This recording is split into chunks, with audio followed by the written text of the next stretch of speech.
Hey everyone, welcome to this explainer. Today we are diving into the absolute science of disaster preparedness. We're talking about making that massive shift from just reacting when things go wrong to actually building proactive resilience. I am so glad you're here with us.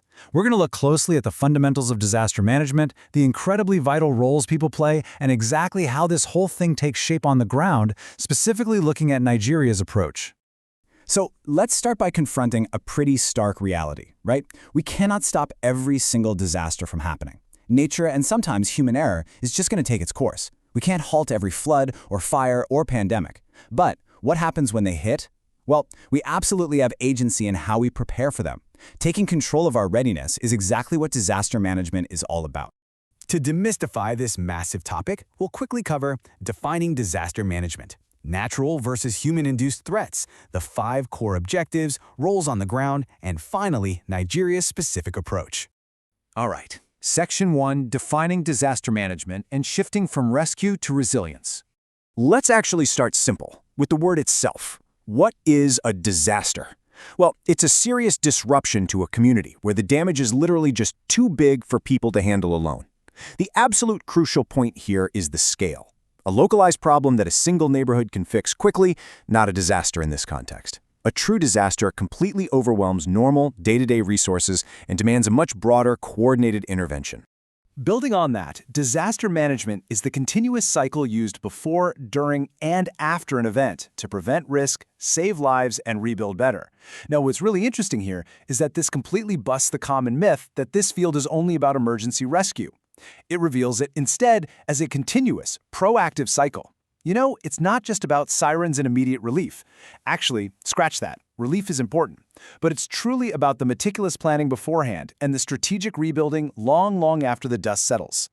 Moving on to Section 2, natural versus human-induced disasters, categorizing the threats. Knowing the exact type of threat we face helps us prepare the right way. And there is a pretty sharp contrast here between inevitable natural events and human-induced tragedies. Natural disasters come directly from nature. Think earthquakes, droughts, diseases like COVID-19, or those devastating 2022 floods that swept across 34 states in Nigeria. On the flip side, human-induced disasters stem directly from human actions. This includes things like pipeline explosions, environmental degradation, and internal conflicts that lead to massive displacement, like we've unfortunately seen in northeast Nigeria. Identifying these differences, that is step 1 in properly targeting our preparation. Okay, Section 3, the 5 core objectives of the disaster management cycle. So what's the actual systematic game plan when facing these threats? Well, there is a precise science to this, broken down into 5 methodical steps. First up, prevention and mitigation. This is actively reducing the risk, like building physical flood channels. Second is preparedness, training people and stocking up on supplies before anything even happens. Third is response, which is that urgent, high adrenaline phase right after disaster strikes to save lives and provide relief. Fourth is recovery, helping communities get back on their feet. And finally, risk reduction, fixing the root problems like poor housing or poverty so we aren't just repeating the exact same cycle over and over. Next up, Section 4, roles in disaster management, the humans on the ground.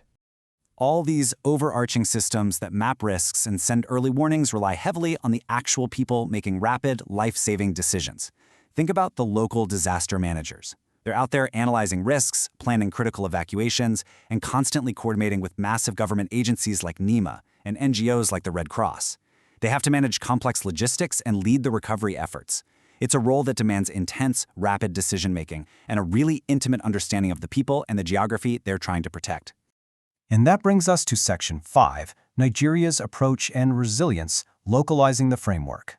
Let's zoom in and see how global standards, like the UN Sendai Framework for Disaster Risk Reduction, are actually localized within Nigeria to protect vulnerable populations. Nigeria operates in a very clear jurisdictional hierarchy from the federal scale down to local neighborhoods. At the top federal level, you have NEMA. Moving one step down to the state level, you've got SEMA, the State Emergency Management Agency. And right down at the grassroots local level, LEMA takes charge. It is a brilliantly tiered system, ensuring that at literally every level of government, there is an agency whose sole purpose is to manage these disruptive events.